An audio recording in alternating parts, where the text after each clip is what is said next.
기도에 참석하신 여러분 모두에게 하나님의 큰 은혜가 가득하시기를 주님의 이름으로 간절히 축원합니다. 오늘 성도들과 먼저 인사 나누겠습니다. 사랑합니다. 축복합니다. 사랑하겠습니다.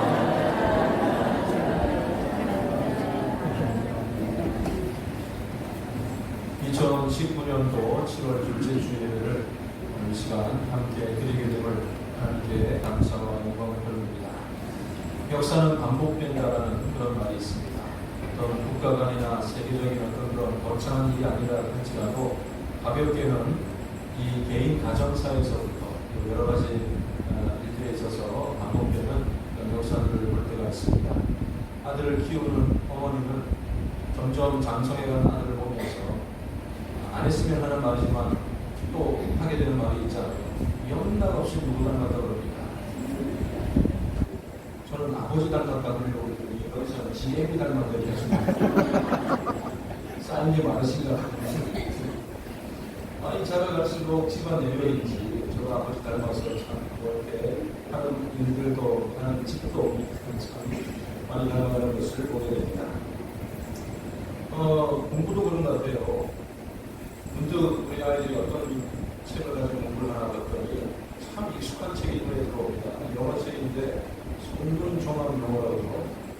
야, 이거 언제적 책인데 아직도 있냐 이런 생각이 드는데 수학은 뭔가 봤더니 수학의 정석. 참 이 두꺼운 책, 제가 사실 과거에도 이런 책 보면서 많이 공부는 못했지만 어쨌든 그것을 또 지금 내용이 좋아서 그런지 지금까지도 그걸 가지고 공부를 보면서 참 다른 새로운 마음들이 참 정겨운 마음으로 가지게 되었습니다.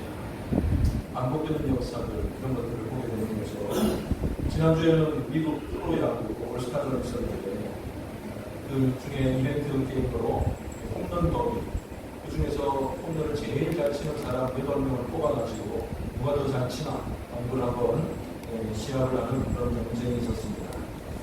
그 중에 이제 20살 최연소의 나이로 이 게레로 주니어라는 선수가 등장하게 되는데 몸집도 대단하고 기술도 대단하고 어마어마한 그런 선수였습니다.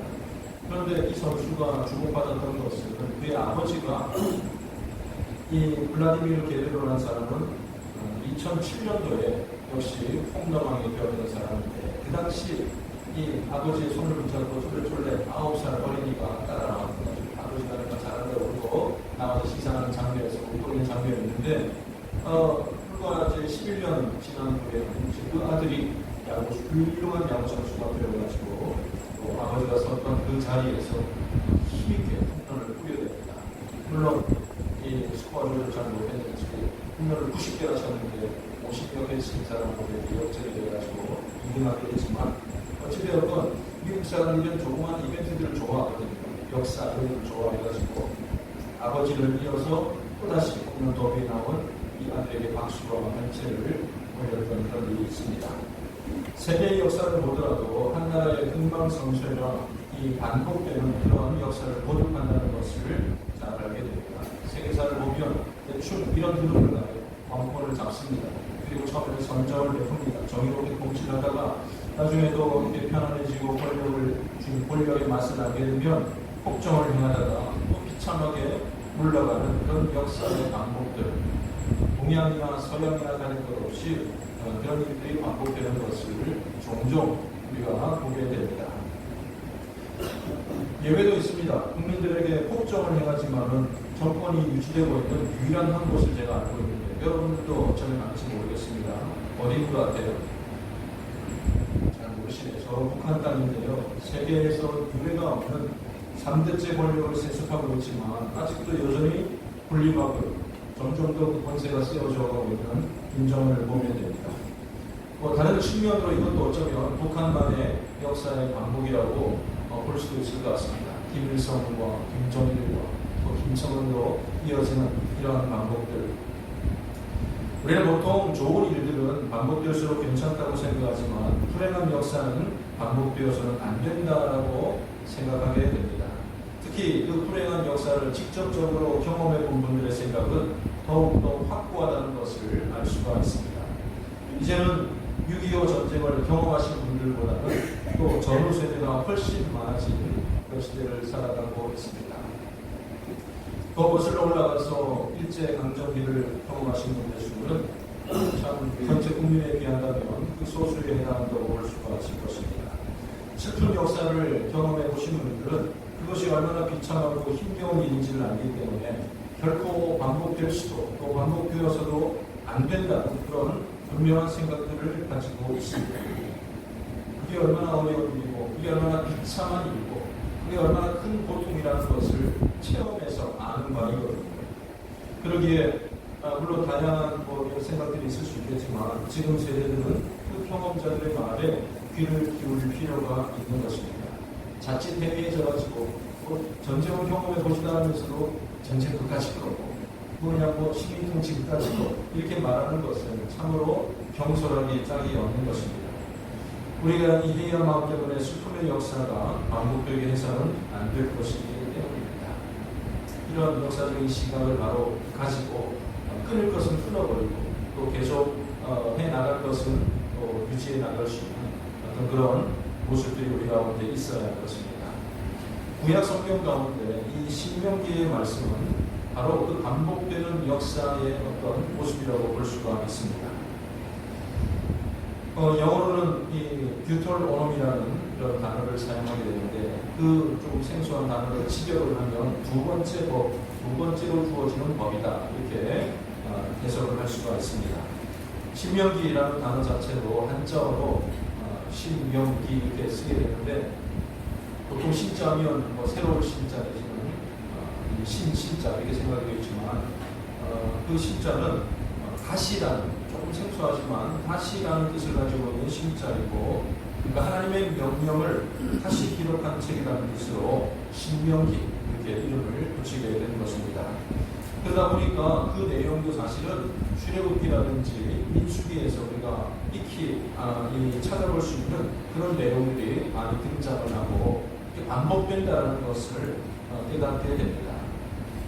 그러나 그 두 번째 법이지만 새롭게 주어지는 두 번째 법이 아니라 첫 번째 그 법을 다시 한번 되풀이하는 그것이 바로 신명기의 내용이고 그러나 결정적으로 다른 한 가지는 뭐냐면 그 반복되는 내용을 듣는 대상이 전혀 달라져 있게 되는 것입니다.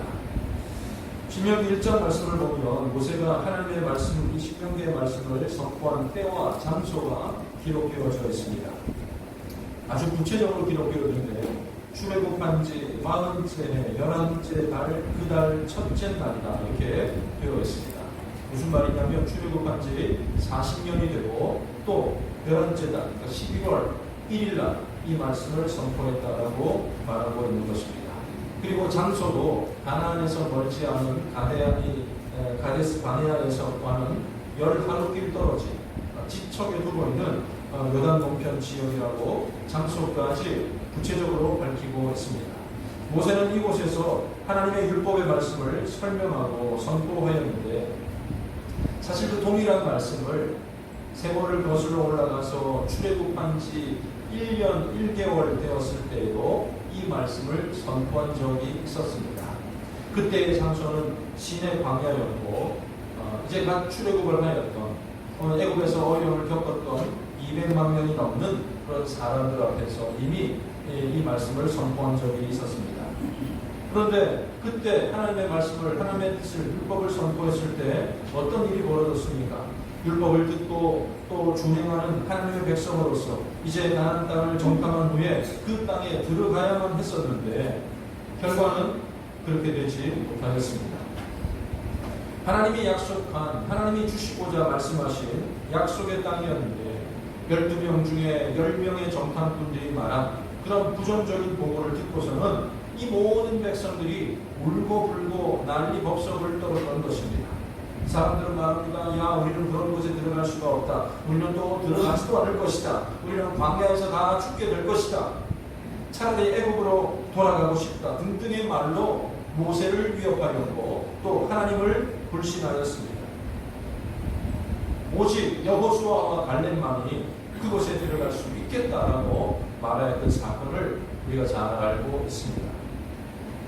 하나님께서는 그들이 말한 것처럼 야 우리가 광야에서 죽을 것이다 라고 말하였던 것처럼 40년 동안이나 광야에서 방황을 하게 하시는데 20세 이상 되었던 그날 그 자리에서 원망하였던 출애굽 1세대들은 다 광야에서 죽게 하셨다는 것을 우리가 알고 있습니다. 20세 이상이라고 그랬으니까 20대 미만, 아직 이렇게 부모의 보호 아래 세대였던 그런 모든 사람들은 예외였던 거죠. 그들도 40년간 광야 생활을 했던 것은 마찬가지였을 겁니다. 그러나 이 40년 동안 광야 생활을 하면서 우리의 아버지 세대, 우리의 전 세대들은 원망하면서 그 땅에 들어가지 못할 것이라는 사실도 알고 있었을 것입니다.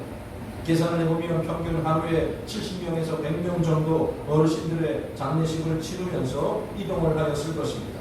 물론 사람이 살다가 죽는 것은 당연한 것이지만은 그 죽음이 원망에 대한 결과로 다가왔다는 것을, 그래서 저들은 가나안 땅에 결코 들어갈 수 없는 사람이라는 것을 알고서 맞이하는 죽음은 참으로 끔찍한 경험들이었을 것입니다. 모세는 이런 역사가 반복되지 않도록 이제 새로운 세대들에게, 가나안 땅에 들어갈 새로운 세대들에게 단호한 어조로 설교합니다. 새로운 설교가 아니었어요. 과거에 그 출애굽 1세대들에게 했던 그 말씀을 다시 한번 저들에게 선포하고 있습니다. 그때는 채 20살도 안 된 어린 사람들이었지만 이제는 광야 생활을 거치면서 청년이 되었고 장년이 되었고, 아마 그때 당시 20살이었다면 지금은 60살로 넘어온 그런 사람들이 아니겠습니까? 분명한 것은 그와 같은 역사적인 실수를 반복하지 않도록 이들이 잘 해야 될 것인데, 하나님의 말씀을 순종하며 그 율법대로 살아가야만 될 것인데, 모세는 이스라엘 가운데 그 불순종의 역사가 반복되는 것을 원하지 않았습니다. 또다시 그런 비극이 발생한다면, 저들이 원망하고 하나님을 불신하여서 또 다른 재앙이 임하게 된다면 이런 염려가 앞섰던 것이죠. 이제 그 죄의 사슬을 끊어버리고 새로운 역사, 하나님께 순종하는 역사를 써내려갈 수 있도록 단호하게 다시 한번 저들을 향해서 설교하고 있었던 것입니다. 이스라엘의 새로운 백성들, 가나안 땅에 들어갈 그 거민들을 향하여서 주었던 그 설교의 말씀을 오늘 우리도 교훈 삼아서 잘 귀 기울일 수 있기를 바랍니다. 모세는 저들에게 오늘 본문 한 절을 읽었는데, 이 한 절을 통해서 보면 세 가지를 교훈하고 세 가지를 명령을 하고 있습니다. 하나님의 말씀을 잘 지키고 하나님의 뜻대로 순종해 나가기 위해서 필요한 것. 첫 번째는 오직 너는 스스로 삼가며 내 마음을 힘써 지키라. 이 명령이었습니다. 하나님께서 기대하시는 삶을 살려면 우리에게는 온 마음을 다하는 노력과 흔들리지 않는 그런 절제가 필요하다는 것입니다. 그래서 내 마음을 지키라, 내 마음을 잘 지키라라고 말하고 있는 것입니다. 하나님의 말씀을 잘 지키고 그 율법을 잘 순종하기 위해서는 우리의 노력과 또 절제된 삶이 반드시 필요하다는 것을 전제하고 있는 것입니다. 우리가 믿음으로 살아가고 신앙생활 잘하는 것은 어쩌다 되는 게 아니에요. 지나다 보니까 그냥 믿음으로 살았네 이렇게 되는 게 아니라는 거죠. 구체적인 그런 분명한 생각이 있어야 되는 것이고, 마음의 준비와 삶의 분명한 자세가 준비될 때에 비로소 하나님의 말씀에 순종도 할 수 있는 것이고 말씀 앞에 헌신할 수도 있는 것입니다. 그러니까 우리 삶을 잘 정비해 나가야 되는 거예요. 나는 여유가 있는 사람이고 마음속에 어떤 그런 이렇게 탄력적인 사람이라 세상 사람도 잘하지만 하나님도 잘 섬길 수 있다. 그렇게 할 수 없다고 성경은 말합니다. 너희가 세상과 하나님을 동시에 섬길 수 없느니라. 하나님을 택하든지 하나님께로 향하든지 아니면 세상으로 살아가든지 두 가지밖에 없다는 거죠. 내가 내 마음대로 살아가면서 믿음 생활 잘한다고 말할 수가 없을 것입니다. 신앙생활을 잘하기 위해서는 거기에 절제가 필요한 것이고 자기 자신을 삼가하는 그런 노력이 필요하다는 말씀입니다.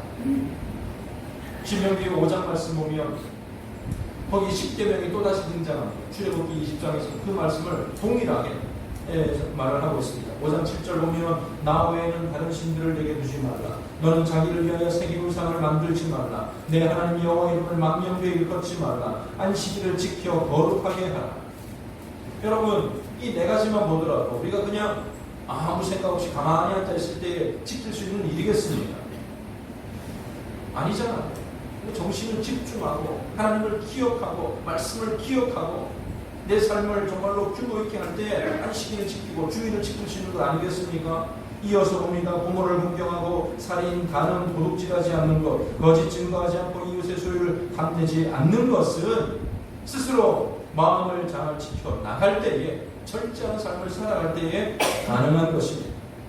준비하지 않고 웃으면서 이런 일들을 맞이하게 된다면 10번 싸워 10번 치고 말 것입니다. 야, 듣고 보니 그러면 세상의 전통과 아무것도 못하고 예수 믿고 하나님 섬기고 살아가는 것이 참 깝깝하다, 이런 생각 들지도 모르겠습니다만 그거는 너무나도 단편적인 생각입니다.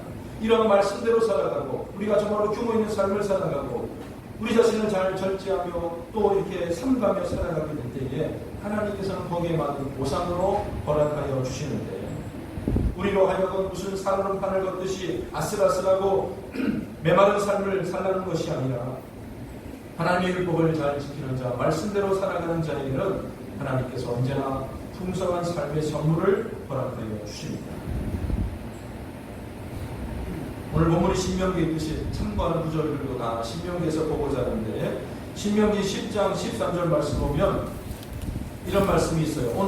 내가 오늘 내 행복을 위하여 내게 명한 여호와의 명령과 규례를 지킬 것이 아니냐.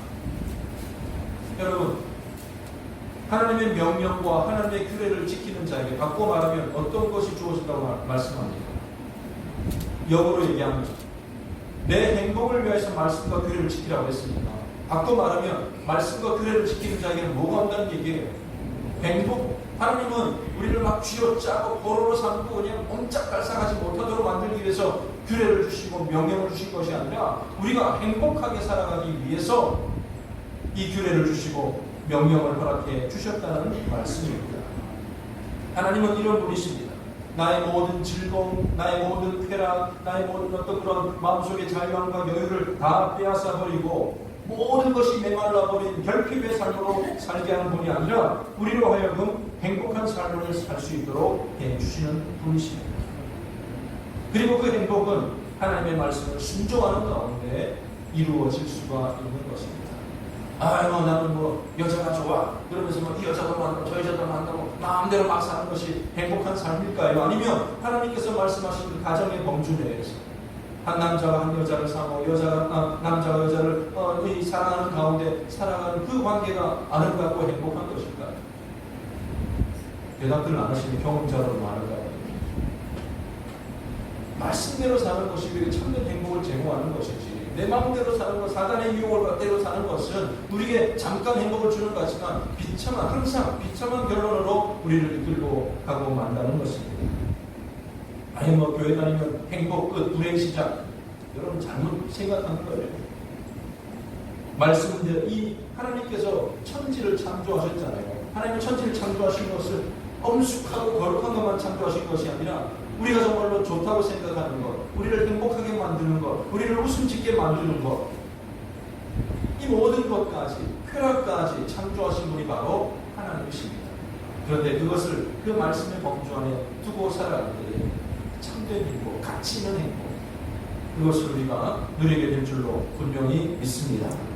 두 번째는 하나님의 말씀대로 잘 살아가고 그 길에서 벗어나지 않는 방법은 내가 눈으로 본 그 일을 잊어버리지 말라. 내가 생존하는 날 동안에 그 일들이 내 마음에서 떠나지 않도록 조심하라. 항상 뭔가를 기억하고 살아가라고 말씀하고 있습니다. 특별히 이들에게는 40년간의 광야의 생활이 부모 세대에게는 원망에 대한 결과일 수 있었겠지만 그 20세 미만이었던 세대들에게는 날마다 하나님의 기적과 도우심을 경험할 수 있는 그런 놀라운 시간들이었습니다. 어디서 먹을 것을 구하나 염려할 법도 한데 하나님께서는 만나와 메추라기로 그들을 먹여주셨습니다. 광야에서는 구하기도 힘든 그것도 200만 명이 넘는 사람들이 먹을 수 있는 물들을 하나님께서는 수시로 공급하여 주셨습니다. 목말라서 어떻게 되었다는 얘기가 없어요.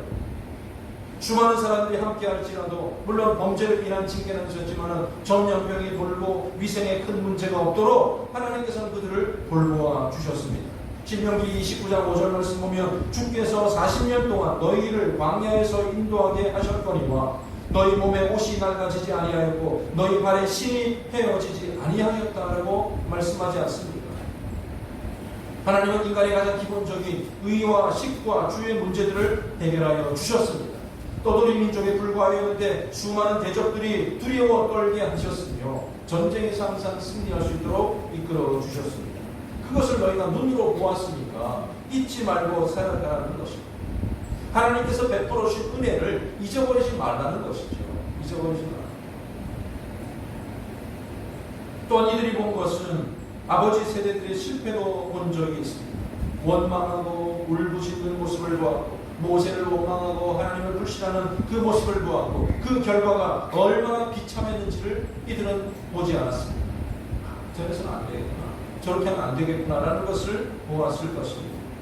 모세는 특별히 이스라엘 백성들이 하나님을 섬기지 않고 우상을 섬겼던 그 사건을 꼭 집어서 기억하라고 교훈하고 있는데 3절 말씀을 보면 여호와께서 바알부올의 일로 말미암아 행하신 바를 너희가 눈으로 보았더니와 바알부올을 따른 모든 사람을 너희 하나님 여호와께서 너희 가운데서 멸망시키셨다라고 말하고 있습니다. 이 사건은 민수기 25장에 등장하는 시딤에서 있었던 사건을 말을 하고 있는 부분입니다. 이스라엘 백성들이 고단한 그래도 이 여행 가운데 광야 생활 가운데에서 시딤이라는 곳에 가보니까 웬 환영단들이 나왔어요. 같이 하고 있는 이스라엘 여자들은 같이 동고동락하는 사람들이나 뭐 때로는 씻지도 않고 있을지 모르겠지만 이들은 차원이 다른 거예요. 이렇게 돈을 바르고 아름다운 향기가 나오고 고운 옷을 입고 막 나와가지고 어서 오시라고 환영을 하고 누구든지 짝이 되겠다고 파트너가 되겠다고 이렇게 하게 됩니다. 이스라엘 백성들은 거기에 넘어가서 남자들은 너나 할 것 없이 이 모압 여인들을 아내로 취하고 집으로 데리고 옵니다. 그런데 그 이면에는 과거에 이스라엘을 넘어뜨리려고 하였던 저주하려고 사주받았던 이 발람이라는 사람의 계략이 숨겨져 있었고 이스라엘 사람들을 쓰러지게 하고 특별히 그 최후의 어떤 계략은 뭐냐면 결국 그들이 섬기는 바알 우상을 섬기도록 우상 숭배를 하도록 그들을 미혹하기 위함이었던 것입니다. 아름다운 여자들이 뭐 오빠 우리가 무슨 신이 있는데 얼마나 멋있는지 몰라 축제가 얼마나 멋있는지 몰라 라고 이렇게 꼬시니까 이스라엘 사람들이 다 넘어갔던 것이죠. 그래서 하나님을 섬기는 하나님의 백성들이 음란한 바알신을 섬겼던 것입니다. 여기 나오는 바알부올이라는 말은 부올 지역에서 섬겨지는 바알이라는 뜻입니다. 바알이 우상의 이름이고 부올 지역을 뜻하는 것입니다. 하나님께서는 그 일에 대해서 대단히 진노하셨습니다. 백주대낮에 한 여인을 또 끌고 자기 회막으로 들어가서 동침하고 있는 그 음란한 한 커플을 비누아스가 참으로 배를 꿰뚫어 죽이기까지 24,000명이 연병으로 죽게 되었던 사건을 보게 됩니다. 너희들 다음 세대들 봐봐라. 이런 일이 있지 않았느냐. 눈으로 보았던 그 일을 너희들 잊어서는 안 될 것이다. 하나님을 섬기지 않고 우상을 섬기고 음란함을 가까이 하는 것이 어떤 결과라는 것을 눈으로 본 그 일을 잊지 말라. 사람이 눈으로 봤으니까 알겠죠. 그다음부터. 그렇지 않습니까? 그런데요, 눈으로 본 것만으로도 부족할 때가 참 많은 것 같습니다. 사람들은 본 것조차도 자주 잊어버리고 살아가요. 오랫동안 담배를 피우다가 병이 걸리고 암이 걸리고 죽는 사람을 보면서도 요즘은 막 그것을 경각심을 부여하기 위해서 사실 좀 이 모순 같아요. 나라에서 그걸 팔면서 나라에서 피우지 말라고 서로 이렇게 하고 있는 부분들이 참 모순 같아 보이지만 어쨌든 뭐 사진도 붙여놓고 얘기하게 하고 있지만 끔찍하네 라고 보면서도 잊어버려요. 나한테는 그런 일이 벌어지지 않겠지. 나와는 상관이 없는 일이겠지. 그렇게 스스로 인정하고 스스로 생각을 하는 것 같습니다. 잘못된 금전관계 혹은 뭐 노름을 하고 또 뭐 이렇게 사채를 빌려 쓰고 이런 것들을 통해서 어려움을 겪는 사람을 보았으면서도 막상 또 나한테 눈이 닥치게 되면 또 그런 일을 반복하는 것.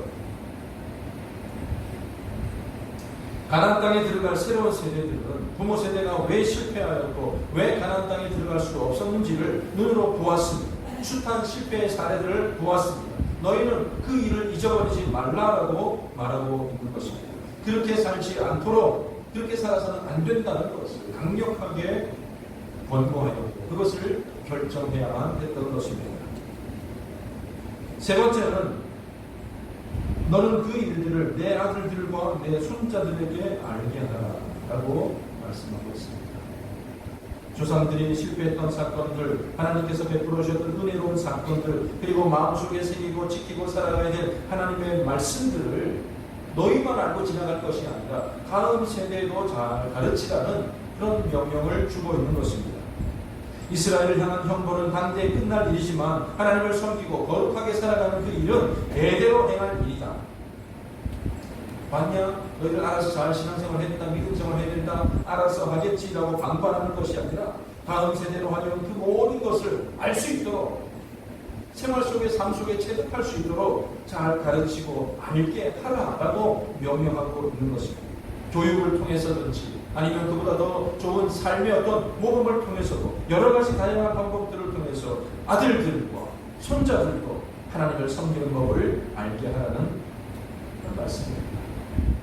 그래서 신명기 6장 말씀 보면 6장 6절 이하 이렇게 되어 있습니다. 오늘 내가 내게 명하는 이 말씀을 너는 마음에 새기고 내 자녀에게 부지런히 가르치며 집에 앉았을 때든지 길을 갈 때든지 누워있을 때든지 일어날 때든지 이 말씀을 강론할 것이며 너는 또 그것을 내 손목에 메어 기호로 삼으며 내 미간에 붙여 표로 삼고 또 내 진문설주와 바깥문에 기록할지니라. 삶의 모든 보는 것마다 하나님의 말씀이 기록되어 심지어 뭐냐 손목에도 미간에도 하나님의 말씀 기록해놓고 그것을 가르치고 그것을 암송하고 그것과 가까이 하는 말 아니겠습니까? 요즘도 학교마다 교실마다 보면 급폰이 이렇게 걸려져 있습니다. 우리 선생님 급폰은 뭡니까? 반이 없어요? 특히 수험생들 이제 앞으로 대학 가야 될 수험생들 반을 보면 재미난 급폰들이 많다고 합니다. 옛날부터 왔던 내용이긴 하겠지만 이런 급폰이 있어요. 대학 가서 미팅할 때 공장 가서 미팅할 때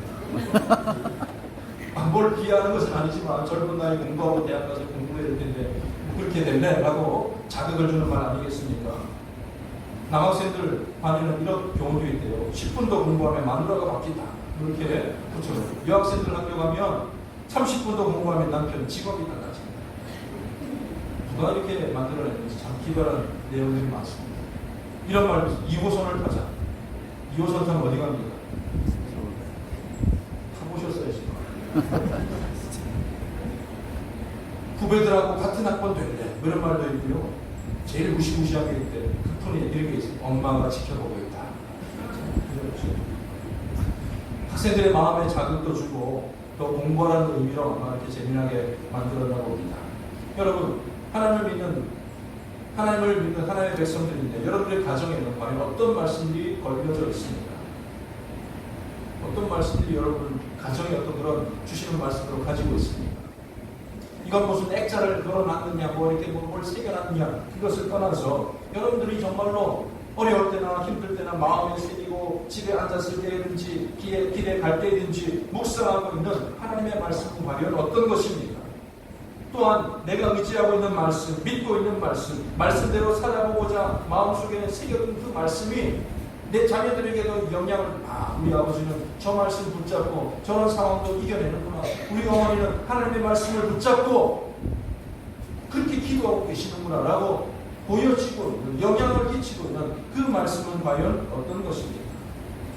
자녀들에게 그 말씀을 알게 하라는 것은 야, 너 이것을 외울래 안 외울래? 종아리 맞을래 안 맞을래? 뭐 이렇게 윽박지르라는 것이 아니라 항상 삶으로 바르게 신앙생활을 하는 모습으로 하나님 섬기는 법을 다음 세대에게 알려줘야 되는 거죠. 전 세대는 실패하고 우리는 가나안 땅에 들어간다고 해서 우리의 다음 세대가 당연히 하나님의 백성답게 잘 살아가리라는 그렇게 보장을 할 수가 없는 거죠. 어떻게 변할지 알 수가 없는 일이니까 그 말씀을 잘 새겨주고 잘 가르쳐주고 나의 이 신앙, 나의 이 믿음을 잘 계승할 수 있도록 기도해 나가는 것이 우리의 책임이라는 말씀입니다. 오늘 우리 대원교회는 교회 긴 역사만큼이나 지나간 일들을 통해서 교훈받을 만한 많은 부분들이 있습니다. 잊지 않고 기억해야 될 많은 사건들이 있습니다. 물론 역사라는 것이 주관적이라 우리에게 좋고 기억할 만한 일들만 기록된 경향도 있겠지만 오늘 모세가 출애굽 2세대들에게 간곡한 어조로 부탁한 말씀, 그 말씀을 오늘 우리도 깊이 있게 정말로 생각해 보아야 할 것입니다. 하나님의 말씀을 잘 지키고 마음을 힘써 지키고 스스로 삼가는 삶을 살아가야 할 것입니다. 지나간 과거를 되새기면서 은혜로운 일들과 함께 실패하고 우리를 불안하게 만들고 어려움을 겪게 만들었던 그 일조차도 우리는 잊어버리지 말아야 할 것입니다. 언젠가는 나도 그렇게 하리라, 그것이 아니라 그런 실패의 경험들을 통해서 우리가 하지 말아야 되지 않겠습니까? 그리고 행동으로서 오늘 우리의 역사를, 오늘 우리에게 주어진 시간들을 써내려가야 될 줄로 분명히 믿습니다. 과거에 우리의 자랑거리 가운데 하나, 대표적인 사건으로 국기 배례를 거부했던 사건, 너무나 놀랍고 귀한 사건이죠. 역사가 반복된다고 했지만 똑같은 조건 속에서 경례를 하느냐 마느냐 이런 일들은 분명히 없을 거예요. 그러나 같은 맥락에서 그와 같은 압박감, 내가 이 일을 통해서 퇴학당할 수도 있겠는데, 내가 이 일을 통해서 부모에게 혼날 수도 있겠는데, 선생님이 혼날 수도 있겠는데, 이런 중압감, 압박감이라든지 중요한 문제를 우리가 충분히 맞닥뜨릴 수가 있게 된다는 것이죠. 그 앞에 결단하고 어떻게 행동하느냐. 역사는 반복되기 때문에, 또한 마귀의 계획은 주님 오실 때까지 지속될 것이기 때문에 이러한 선택의 순간, 이런 문제들은 항상 우리에게 다가오게 될 것입니다. 바로 그 순간이 중요한 거예요. 우리가 어떤 결정을 내리게 될 것인가, 거기에서 우리가 어떻게 반응하게 될 것인가, 거기에 따라서 지금 우리는 당장 몰라, 뭐 그냥 학교 다니는 게 더 중요한 게 아니겠어, 뭐 이런 여러 가지 생각들로 얼버무리면서 지나갔을지 모르겠지만, 얼마 지나지 않아서 우리 다음 세대들이 우리의 행동들에 대한 판단을 하게 될 것이고, 그들의 판단이 어긋났다면 하나님께서 우리의 그 모든 모습을, 우리의 본심을 판단해 주실 줄로 분명히 믿습니다. 그리고 그 모습들은 선한 모습이든지 잘못된 모습이든지 어떤 형태로든지 우리의 아들들과 우리의 자녀들과 손자들에게 영향을 미치게 될 것입니다. 그러기에 오늘 우리는 얼마나 중요한 시점에서 신앙생활을 하고 있는지를 기억하시기를 바랍니다. 바라는 것은 실패와 실수가 아닌 믿음의 승리야, 믿음으로 승리한 귀한 모범으로 우리 모두가 살게 되기를 바랍니다. 사랑하는 성도 여러분, 오늘 우리에게는 이스라엘 같은 실패하는 세대가 없기를 바랍니다. 훌륭한 믿음으로 오늘을 살아가고 그 믿음이 우리의 다음 세대까지 잘 전달될 수 있기를 바랍니다. 그리하여서 주님 오실 때까지 하나님을 기쁘시게 할 수 있는 우리 대원교회, 교회에 속한 모든 가정들, 또 여러분 자신들이 다 되시기를 주님의 이름으로 간절히 축원합니다. 기도하겠습니다. 하나님 아버지, 은혜를 감사드립니다. 믿음으로 살아가게 하여 주시옵소서. 하나님의 말씀을 중심으로 살아가게 하여 주시옵소서. 세상과 짝하지 않고 절제하는 마음으로 살아가게 하여 주시고, 아버지 하나님, 내게 베풀으신 하나님의 은혜, 눈으로 보았던 그 모든 일들을 잊지 않도록 도와주시고, 때로는 실패와 좌절했던 그 모든 일들도 내가 잊지 않는 가운데 늘 승리하는 자리에 있게 하여 주시옵소서. 특별히 우리의 자녀들이, 우리의 다음 세대가 믿음으로 온전히 서가기를 원하옵니다. 아버지 하나님, 이번 여름 수련회를 통하여서 우리 모든 주교 부서가 은혜 받고 성령 충만한 시간들이 다 되게 하여 주시고, 특별히 그 가르침뿐만 아니라 모든 성도들이 보여주는 삶의 모범이 아름답게 나타나게 하여 주시옵소서. 감사드리며 예수님의 이름으로 기도드립니다. 아멘.